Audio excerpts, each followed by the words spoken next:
যেমনি করে শেখ হাসিনা ভারত থেকে বিভিন্ন ভারতকে দিয়ে আজকে বাংলাদেশের ছাত্র জনতার কোন অভ্যুত্থানকে নস্যাৎ করার একটা কুচক্র শুরু করেছে।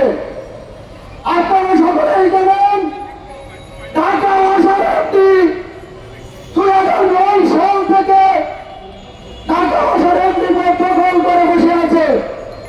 গতকাল উনি পদত্যাগ করলেন, তার দুর্নীতির কোন শেষ নাই। শত শত কোটি টাকা দুর্নীতি করেছেন, তার খবর আমরা বিভিন্ন পত্রিকায় দেখেছি। বিসিবির সভাপতি নাজমুল হোসেন পাপন 2012 সাল থেকে প্রতিনিধিও শেখ হাসিনার মতো ক্ষমতা আঁকড়ে ধরে রেখেছেন।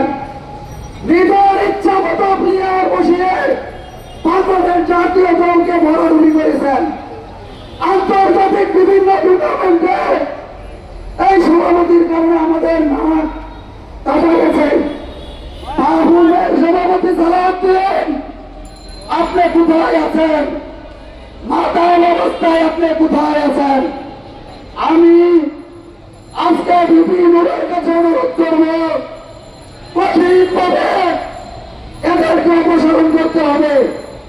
বাংলাদেশের বিভিন্ন প্রতিষ্ঠানে আওয়ামী লীগ কর্তৃক নিয়োগকৃত বিভিন্ন দুর্নীতিবাজ এদেরকে বাংলাদেশের প্রশাসন থেকে নিয়োগ বাতিল করতে হবে। শুধু এদেরকে পদত্যাগ নয়, ওদেরকে শাস্তির আওতায় আনতে হবে। আমরা জানি এক সময় শিকড় ওদের অনেক নিয়ে তৃণমূলে নিয়ে গেছে। আমি প্রশাসনকে অনুরোধ করব, আপনারা এই দুর্নীতিবাদদের খবর দেন, প্রশাসনকে ঢেলে সাজান, ছাত্র জনতার এই আন্দোলনকে সবল করুন। সবাই এই আন্দোলন সবল করার বিভিন্ন ডাকে ঐক্যবদ্ধ থাকবেন। সুন্দর বাংলাদেশ গড়ব আমরা তরুণ সহ যুবকদের নিয়ে, সেই আশাবাদ রেখেই শেষ করছি। ভালো থাকবেন। বিভিন্ন জিন্দাবাদ, গণ অধিকার জিন্দাবাদ।